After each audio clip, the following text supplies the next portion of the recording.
Alam mo, Trillanes, ang totoong Bikoy, si Sunny Boy.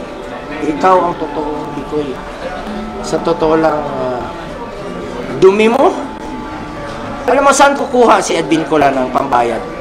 Professional video, lalabas, sisirain nyo, pinahubad mo ako 2 beses. Di ba? Pinahubad mo ako, paninira. Para gusto mo akong kulayan ng itim, kami, kukulayan ng itim para ikaw ang pumuti. Style mo yan.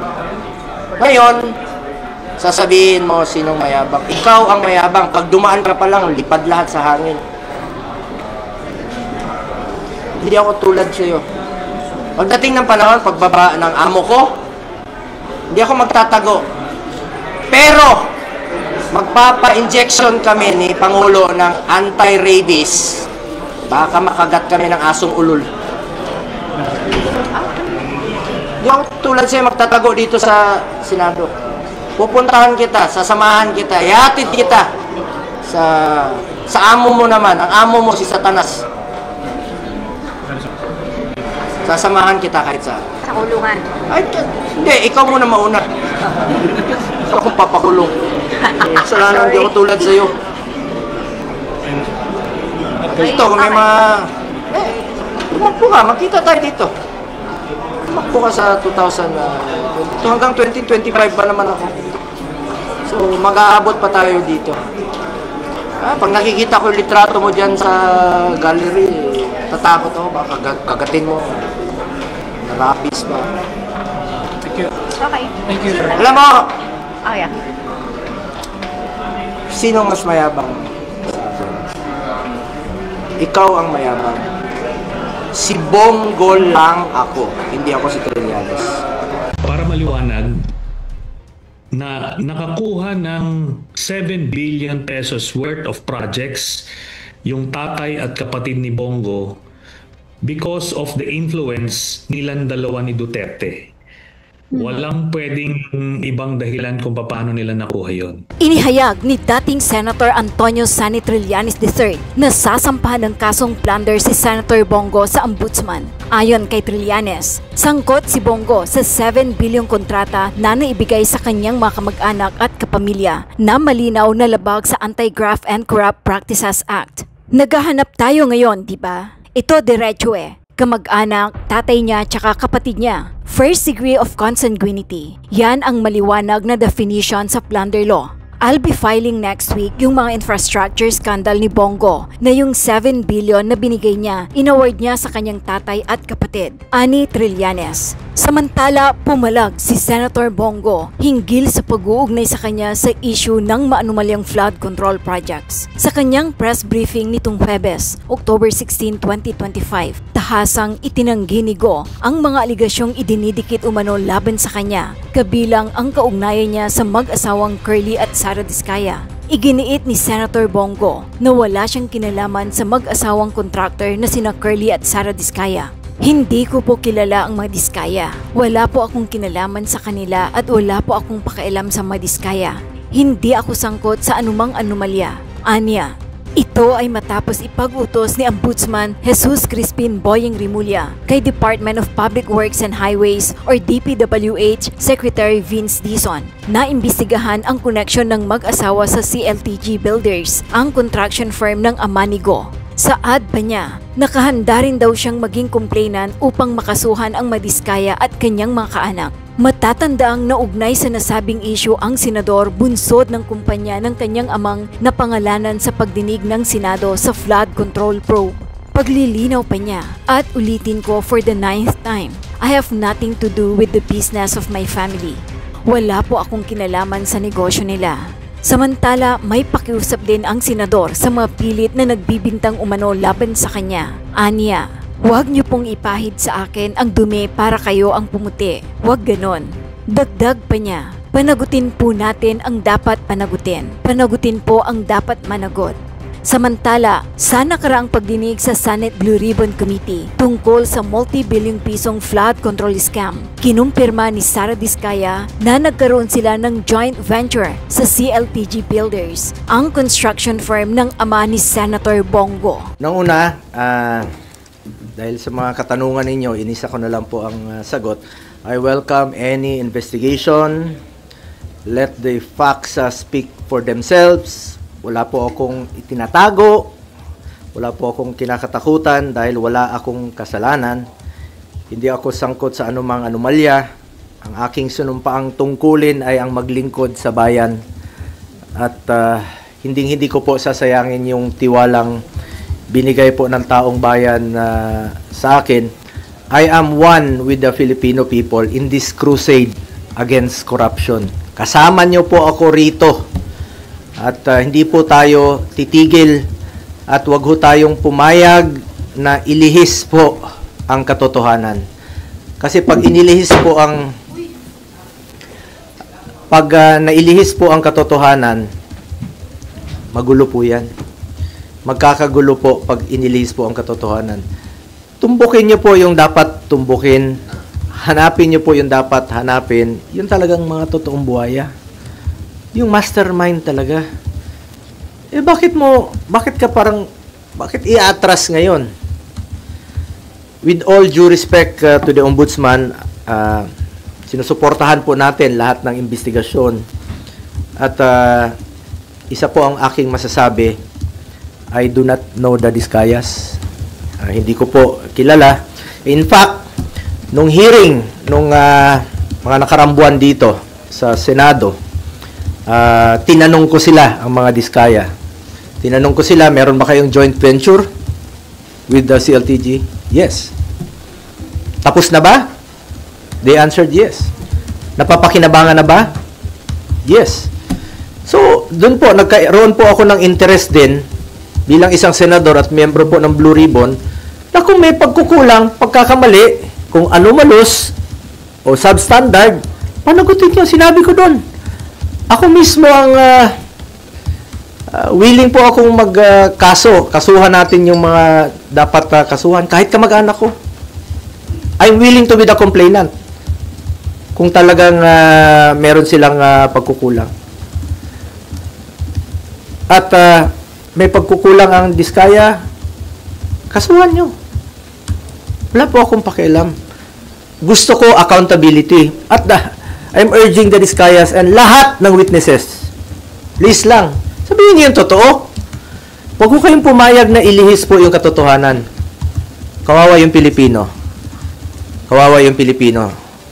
Tumbukin natin ang yung katotohanan. The truth lang po. Yun naman po ang pakiusap ko sa inyo. Na tumbukin po natin ang katotohanan. Mula noon hanggang ngayon, ang pinanghahawakan ko po ang delikadesa. I observe delikadesa in my whole life. Bilang isang probinsyano na taga Mindanao, Tanggenyong Bisaya, pangalan ko lang po ang aking pinanghahawakan at hindi ko sasayangin yung tiwala at boto na binigay po ng taong bayan. Ginawa niyo akong number 1. Hindi ko sasayangin yun. Tiwalang binigay niyo po sa akin. At serbisyo lang po ako. Yan po ang kailangan ng taong bayan ngayon. Makatrabaho na tayo at makapagserbisyo po tayo sa ating mga kababayan. Alam niyo, marami pong nabanggit noong hearing. Ang daming mga pangalan, tinutumbok na daming mga pangalan, di ba? Dami ng mga nakikita, lumalabas sa mga pangalan. Ilan kongresista, ilan mga opisyales, tinutumbok na. Sana naman, ituloy nyo na. Yun po ang gusto nating malaman. Ulitin ko, I am one with the Filipino people na alamin yung katotohanan. Tumbukin natin kung sino yung may kasalanan. Yung flood control ang issue dito. Yung ghost projects ang issue dito.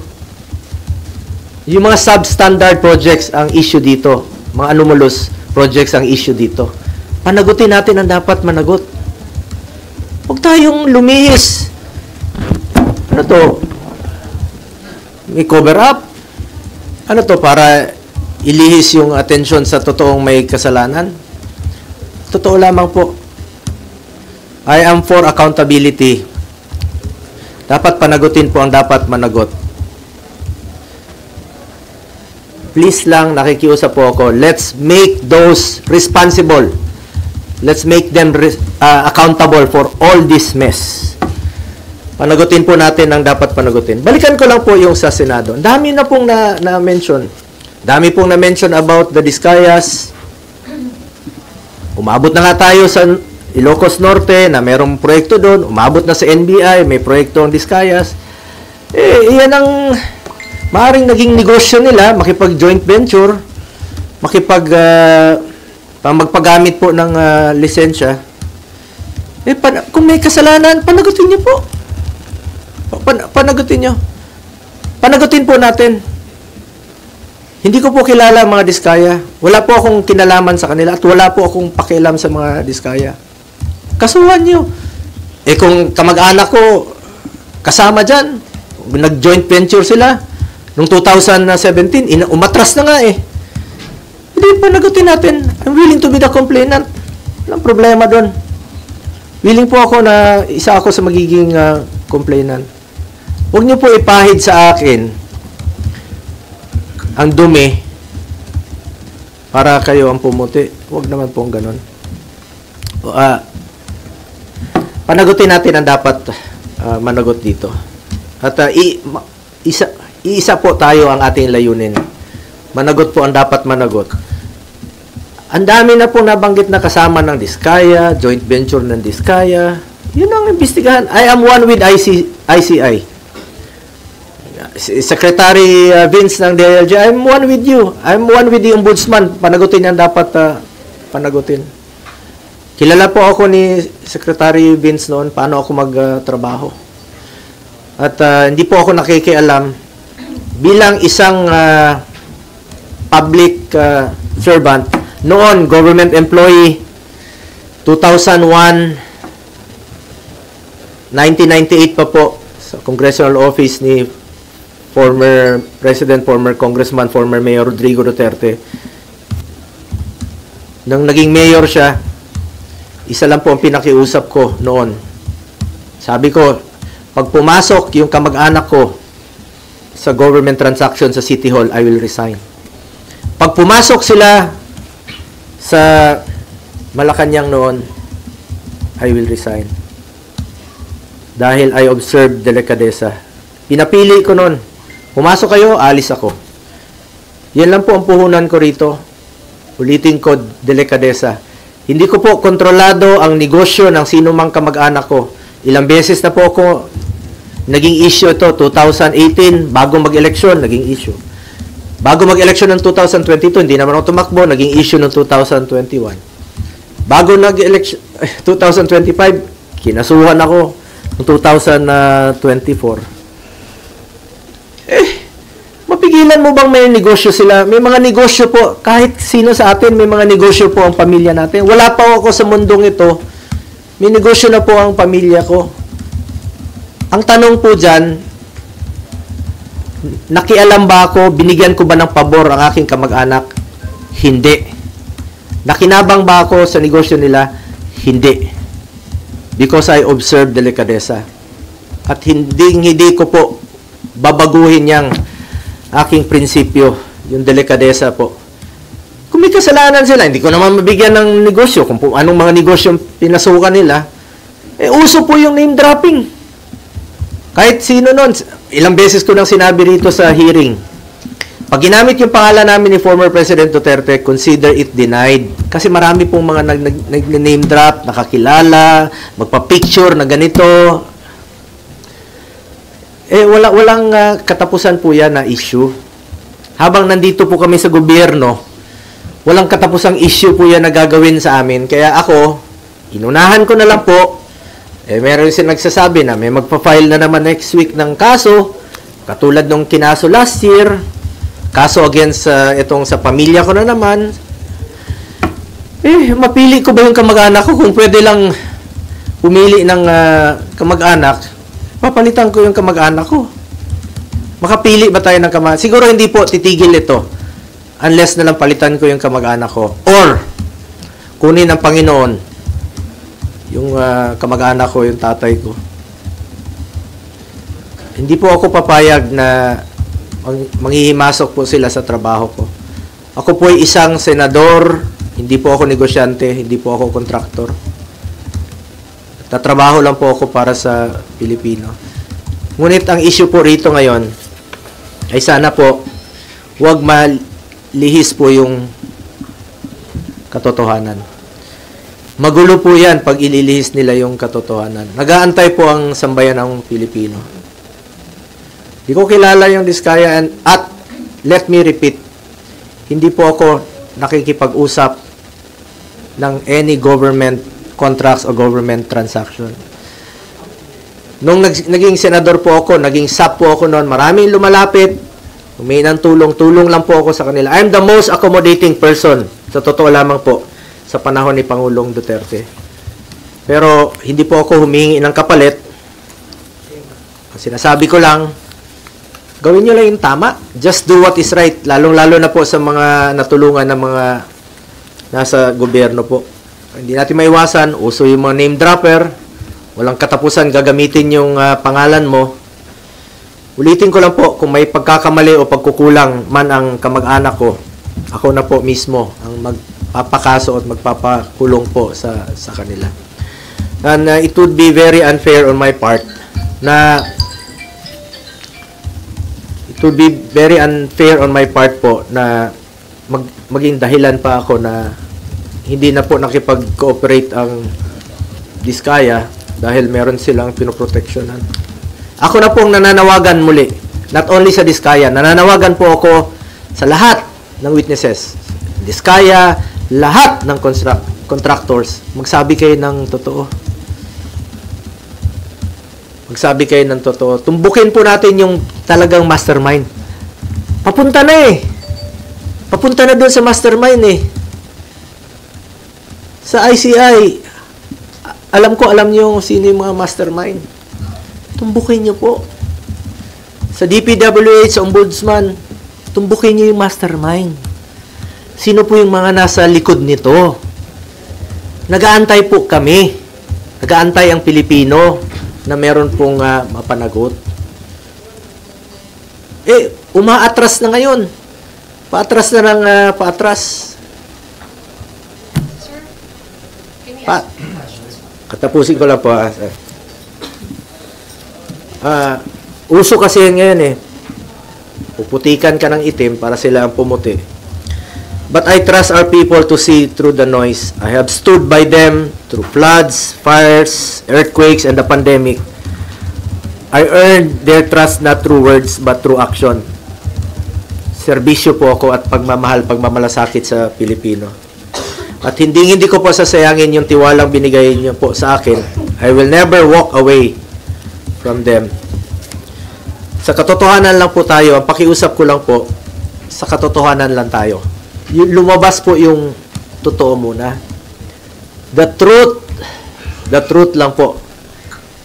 Ilabas niyo po yung katotohanan. Yan po ang pakiusap ko sa ICI, Secretary Vince, at sa lahat po nag-iimbestiga.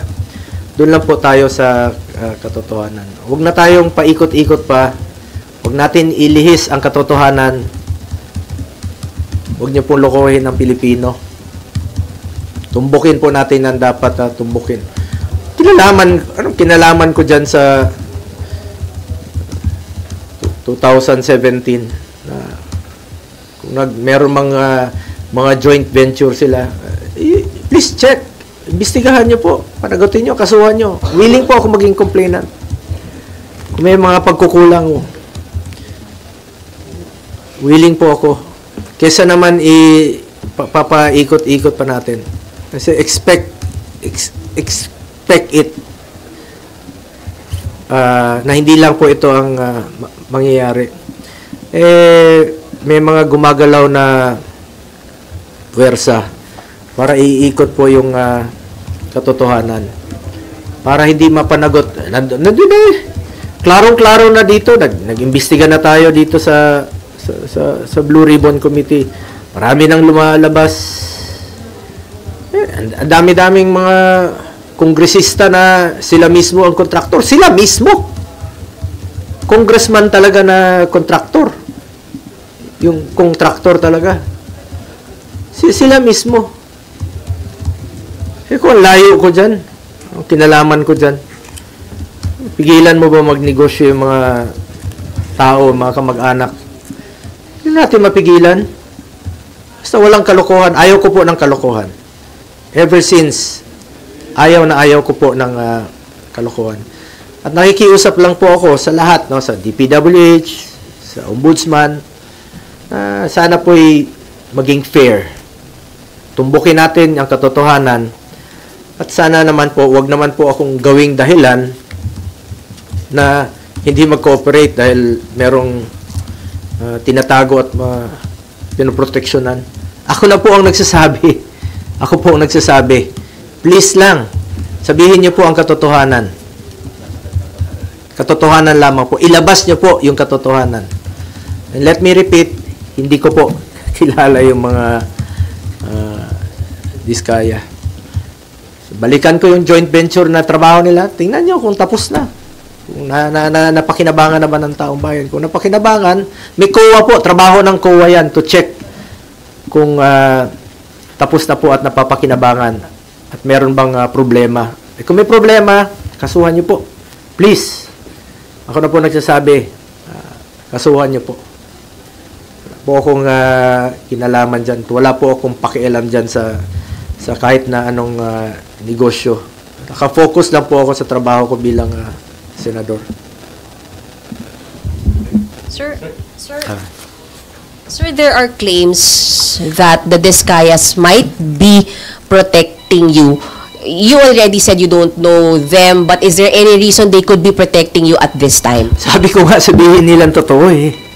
Ako na po ang nagsasabi sa Diskaya, sabihin niyo yung totoo.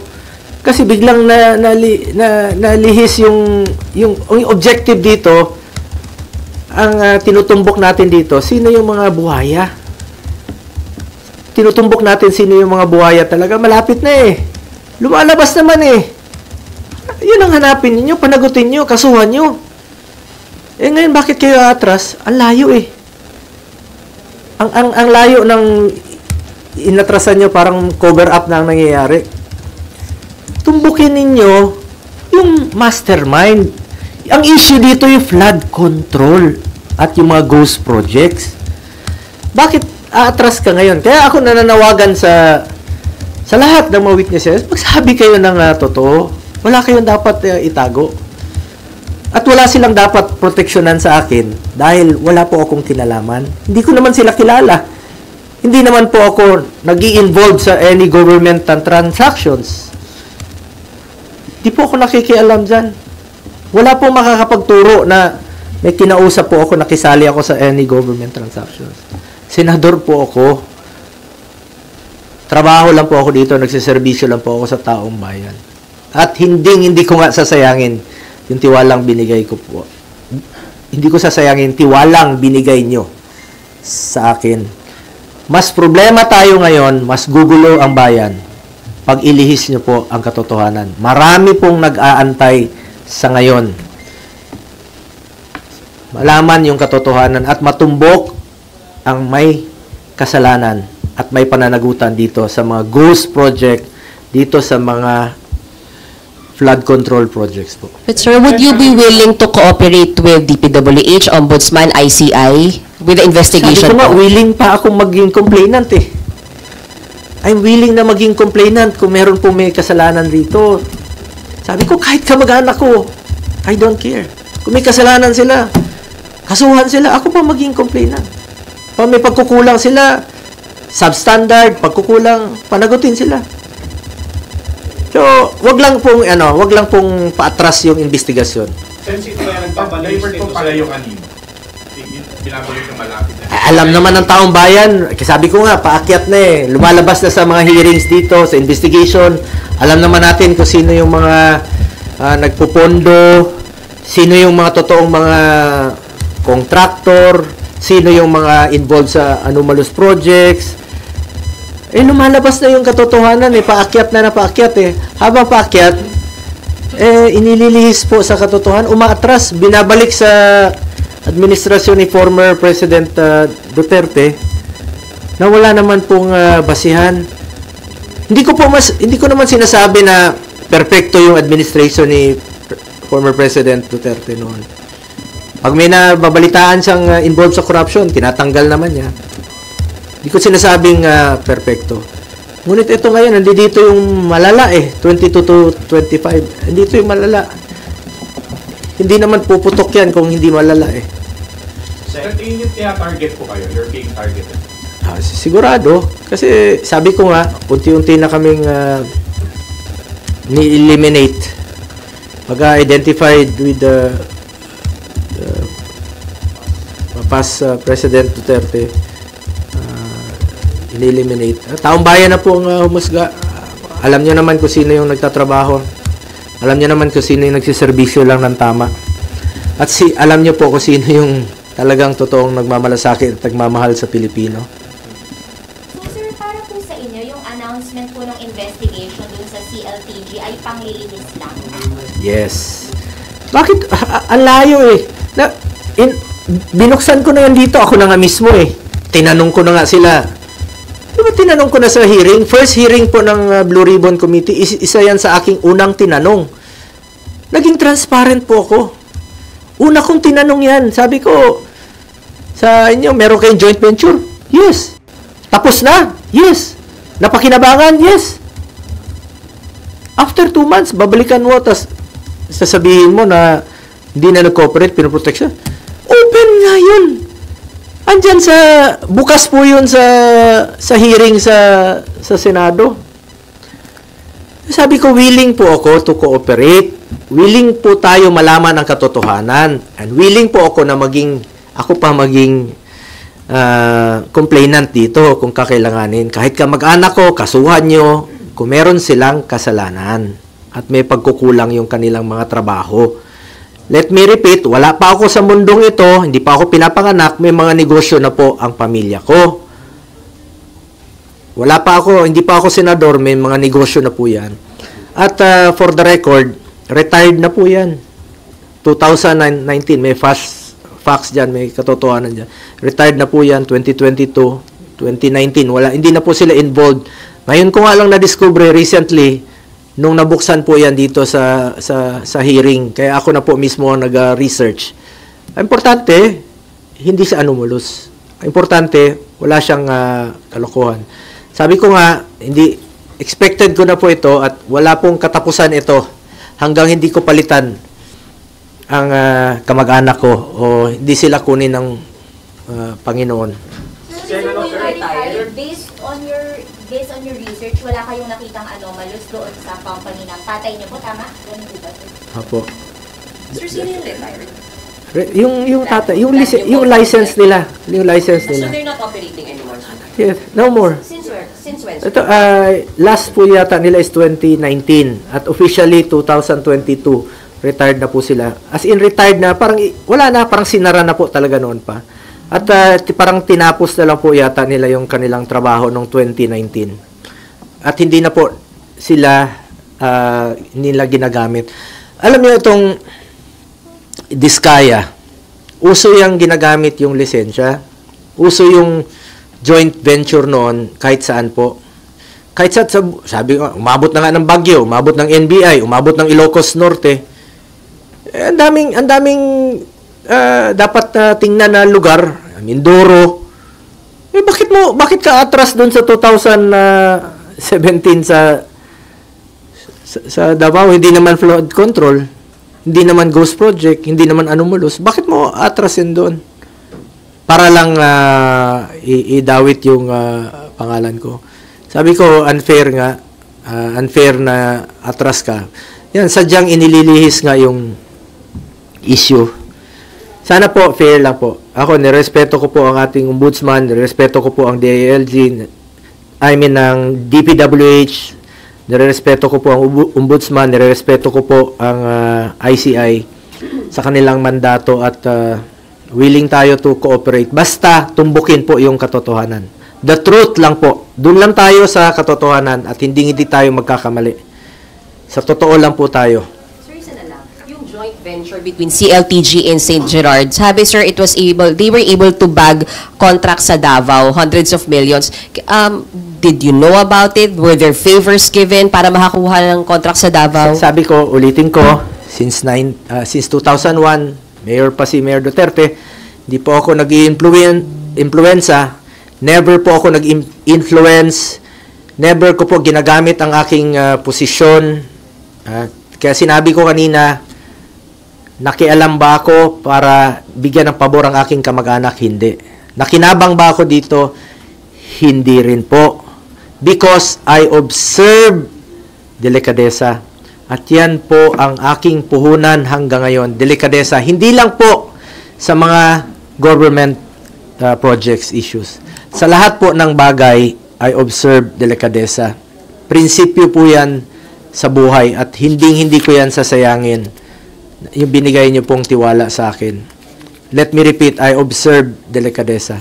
Kung ano man po yung napanalunan nila noon, kanila po yun. At recently ko lang po nalaman, kaya nga po, tinake up ko rin po sa Blue Ribbon Committee. Tinanong ko yan doon sa kanila. At sinagot naman po ng mga Diskayas. Wala po ako tinatago. Ako na nga mismo nagtanong eh.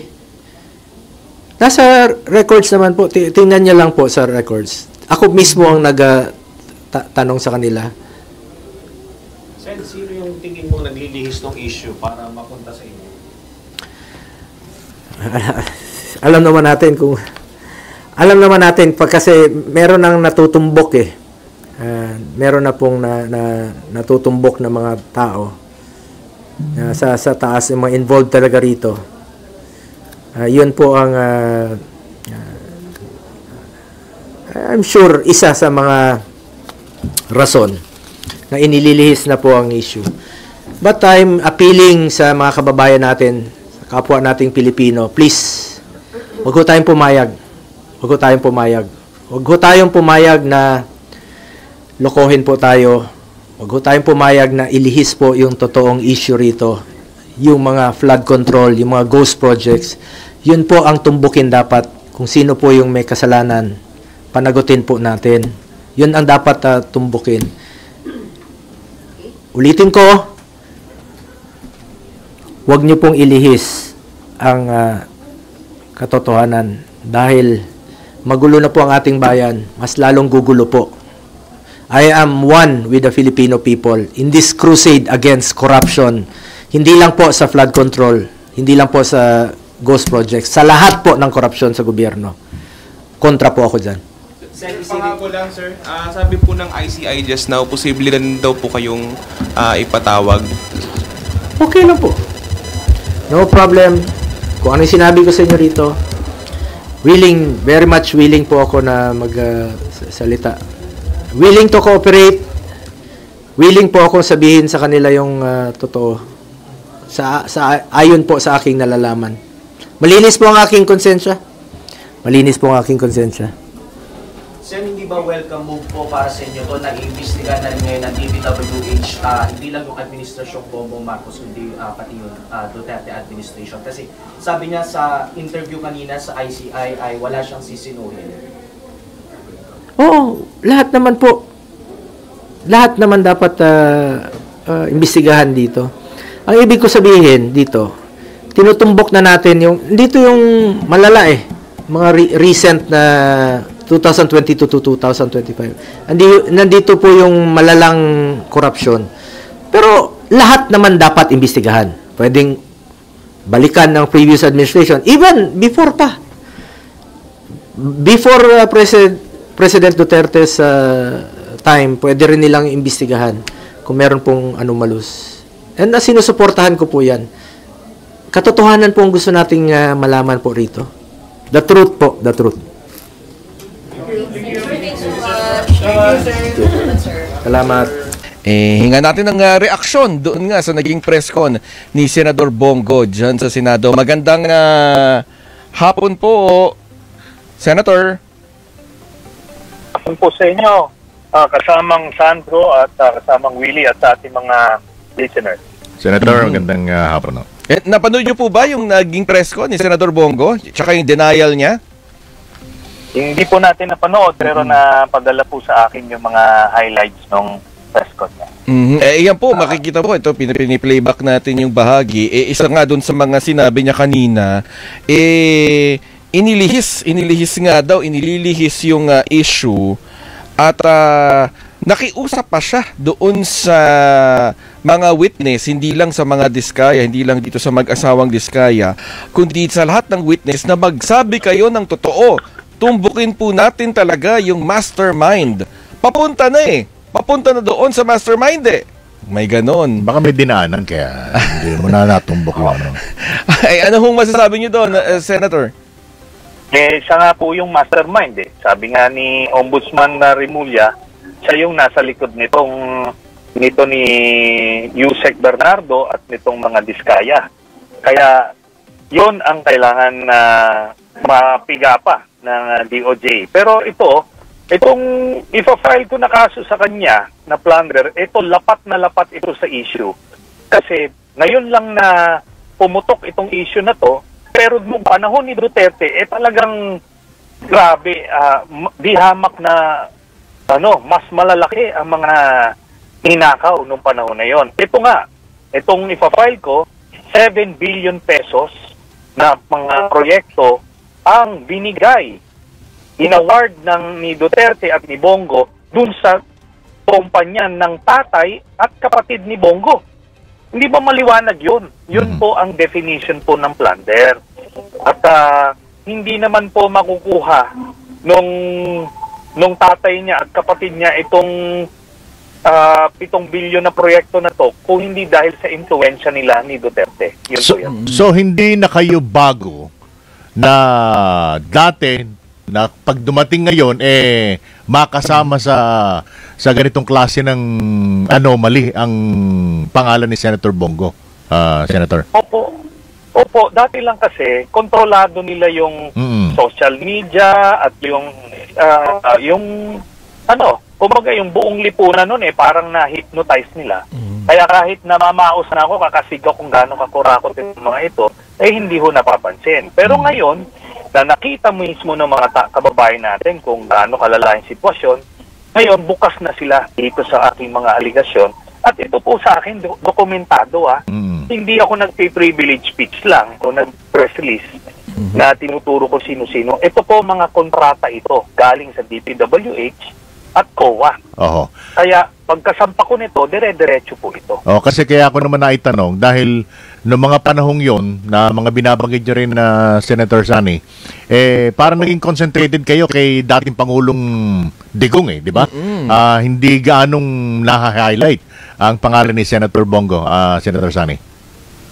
Actually, dalawa sila doon. Kasama sila sa plunder case na yon. Kasi, di ba, siya yung sidekick ni Digong Maniniwala ba kayo na makukuha nilang 7 billion na yon? Kung hindi dahil sa influensya nilang magkasama, di ba? Magkadugtong bitukan nila So, kasama yan. Marami po tayong na halukay na iba't ibang anomalya nung panahon ni Duterte. Kaso, yun na nga, nabalot ng takot kasi 'di ba dahil sa mga patayan, so pati yung iba't ibang institusyon hindi nakakibo. Ngayon, ito na ngayon lumalabas. So, hindi natin titigilan itong mga ito. Ilang usapin niyang nakapaloob diyan sa isasampan niyang plunder, Senator? Ano pong ibig niyo sabihin? Kasama rin po ba diyan yung frigate kasi naalala ko kasi marami di ba? Iba pa yun. Ano po yung lalaman nitong mga reklamong ihahain ninyo? Ito po, mga kontrata, mga kalye, yung yung mga farm to market roads, pati flood control projects na joint venture nila with the Diskayas. Kaya kita mo kung paano magsinungaling na hindi nila kakilala. Mismong si Mayor Vico Soto, ang sinasabi na ang amo nito ni Diskaya ay si Bongo. Kasi tingnan mo, sumibol yan. Lumago yung kanyang negosyo by her own admission noong 2016. Maniniwala ba kayo na merong sisikat dyan na walang pahintulot ni Duterte at ni Bongo? Ganun lang ho kasimple yan Hindi ito mga ordinaryong mga kontratista lang. Mga favored ito. Ito yung kanilang mga piniling mga kontratista para pagkakitaan nila. Senator Sani, nabanggit nyo na rin lang mga diskaya. Kahapon, officially, nag-withdraw na sila na hindi na sila makikipagtulungan dito sa investigation. Anong thought mo rito, Senator? Yun na nga po, anong dahilanan. Kasi nung tinatanong siya tungkol sa mga kontrata niya with yung CLTG, na ito yung kumpanya nung tatay ni Bongo, ayaw nang umamin. Okay. Hindi pwede yan. Diba? So, pinoproteksyonan niya. At CLTG mismo, yan yung pangalan ni Bongo, Christopher Lawrence Tesoro Go. Diba? Tapos sasabihin niya wala daw siyang kinalaman nun. Hindi pa raw siya pinapanganak, meron na nun. Bakit may initial na niya? Pinagloloko naman tayo, huwag naman ganun. ang kiniklaim ng mag-asawang Diskaya, ang naging dahilan ng kanilang pag-atras para sa application nila sa maging state witness, dahil doon sa komento na ng ICI na wala daw ni isa ang potential na maging state witness. Wala ba talagang potential itong mag-asawa na maging state witness? Alam niyo, depende nga kasi yan Pag nakita mo yung mga conditions nila, then Secretary Boying Rimulya, na kailangan isoli nyo lahat, tapos nakita nyo yung remorse, tapos walang proteksyon. Kasi kung sila Diskaya, kaya ang lakas ng loob nito nung una, sinalang sila sino? Di ba si Marcoleta yung Blue Ribbon Committee noon? Nalaman ng ang mga kababayan natin through crowdsourcing na yung asawa pala ni Marcoleta ay independent director nung insurance company na ginagamit palagi ng mga Diskaya. Di ba magkakadugtong yung kanila? Bitukan nila dito. So, kaya ganon. Pero ngayon na iba na yung Blue Ribbon Committee, iba na yung investigation, kasi pinipigana sa dun sa saan ka nagsimula? Paano ka lumaki? Di ba? So, hindi ka makakakuha ng ganyan mga bilyong kontrata nang wala kang koneksyon. Sino yung koneksyon mo? Di yun na nga. Lumalabas si Bongo. So, somehow, makakaganda pa rin ito dahil since hindi na sila magiging state witness, hindi na sila makapamimili kung sino ang kanilang ilalaglag o sino kanilang papangalanan sa kanilang dito sa kanilang, di ba? Yun na nga po. At dito na, makikita natin mismo sa mga kontrata na. Ito, plunder po yan. Ang definition po ng plunder, pagka ang pamilya mo, ikaw o pamilya mo ay nagbenepisyo illegally, through illegal means, ng mahigit 50 million pesos, plunder yon. Ang pamilya, pag sinabing pamilya, first degree of consanguinity or affinity. So, asawa mo, tatay mo, kapatid mo, anak mo, yan yun. Hindi ka pwedeng sabihin mo, wala akong kinalaman dyan, siya yun. Kung pwede yan, di na-imagine yun niya kung ganong kalaking kalokohan na yan. Mayor ka, pwede mong i-award sa kapatid mo, kasi sabihin mo lang, hindi, wala akong kinalaman dyan. Di naman ako yung kapatid ko Malaking kalokohan po yun. Oo, pero Sir Sunny, hindi po ba sa tingin niyo mas may chance ngayon na talagang magtuloy-tuloy itong investigasyon? Pero kasi sa kabilang banda, maraming natanggap na po itong si Senador Bongo at 'di ba? Marami pa ring naniniwala sa kanya at yung isa nga sa mga naging dahilan diyan, maaaring naging dahilan diyan dahil marami siyang natulungan dun sa Malasakit Center. Magtutuloy-tuloy kaya ito at saka mapapaniwala natin ang publiko? Ganito po yan. Ano pa man, kahit popular yan, pero kung nagnanakaw ka, lumalabas ito, mas malaki yung ninakaw kaysa doon sa ibinigay. Tapos yung ibinigay, sa magaling yun, di ba pondo ng gobyerno rin yun? Ginamit para i-build up siya. Di ba? Nakita natin yun. Pera ba niya yung binubunod para doon sa Malasakit Center? Actually, yung Malasakit Center, Public Assistance Center yan noon. Pinangalanan lang na parang inangking niya. Iba po, parang ginamit lang, parang i-build up siya.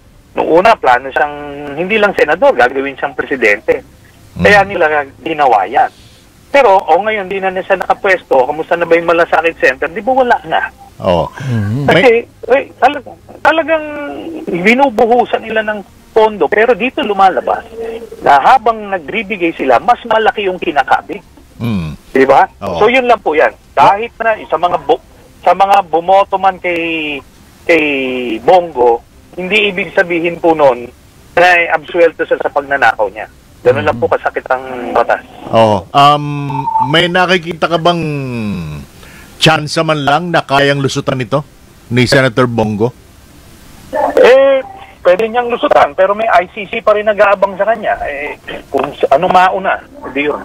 Alam niyo kasi, ganito, no? Sasabihin lang natin sa mga babae natin, hindi natin pinag-iinitan ito si Bongo, kundi hinahabol natin yung mga nagkasala sa bayan. Kung nabola kayo nito, nakita nyo lang itong parang nagtumutulong sa Malasakit Center, hindi nyo ho nakita yung nakikita ko. Hindi ho ninyo na nalaman yung nalalaman ko base dito sa mga dokumentong nakalat natin. Kasama po siya doon sa extrajudicial killing. Siya ang tagabigay ng bayad doon sa bawat ulo. Yan yun. Tapos, meron din siya mga ilang pinapatay ayon kay Sergeant Las Cañas. So, maraming krimen na ginawa ito. Hindi yung parang pangiti-ngiti lang doon sa media, yan, naaawa tayo, akala natin mga santo. Hindi po mga santo ito, mga to. Hindi ganitong lalago yung pangungurakot sa ating lipunan kung maaayos sila noong 6 na taon na nakaupo si Duterte. Meron pang Farmally. Yung sa Farmally, kasama po si Bongo dyan. Partner siya dyan. Ito yung inobliga tayong magsuot ng face shield. 250 ang bilhin sa bawat face shield. Binenta nila nung kanilang kumpanya sa gobyerno, 127.50. Tapos inobliga yung buong Pilipinas, mga Pilipino, magsuot ng face shield. Kahit tayo lang ang bansang may ganun. Nakita nyo kung paano minamanipula. Ang daming pinagkakitaan nito mga ito. Maniwala na lang po kayo sa akin. Hindi ko naman, hindi naman ako gumagawa lang ng kwento, napapatunayan naman po natin. Nabanggit nyo rin lang yung nangyari mga patayan panahon ng Duterte administration. Kinansela na yung passport ni di ba? Ni dating PCSO JM Regina Garma. Di ba siya isa din siya sa napangalanan ni Garma na parang nagpa-finance pagdating doon sa mga extrajudicial killing, Senator? Siya nga po yung pangunahing testigo labang kay Bongo. Nakita nyo yung mga pinatay doon sa Davao Penal Colony, yung mga Chinese drug lord. Ito yung mga karibal nung kapartner ni Duterte at ni Bongo na si Michael Yang, si drug lord. So yung mga karibal sa negosyo ni Michael Yang, sila yung nagpapatay itong hanay ni Bongo. So bukod pa riyan, itong si General Barayuga, ang nagbigay ng go signal ay si Bongo, sabi ni Regina Garma. So, ano po ito? Hindi siya pinag-iinitan. Kahit anong paamo niya sa media, marami po siyang ginawang krimen, lalo na nung panahon nila Duterte. Ganun lang po yun. Inahabol lang natin yung mga nagkasala sa ating lipunan. Yun yung mga aabangan natin na Senator Trillanes, yun nga, at yan yung talagang aabangan natin kung anong mangyayari dyan sa mga ipinaparatang din sa kanya at kung finally nga magtutuloy-tuloy maski rin yung reklamong inyong ihahain. Maraming salamat po! Maraming salamat po. Thank you. Mag-subscribe at i-click ang notification bell para sa mga susunod na video updates. Maraming salamat po.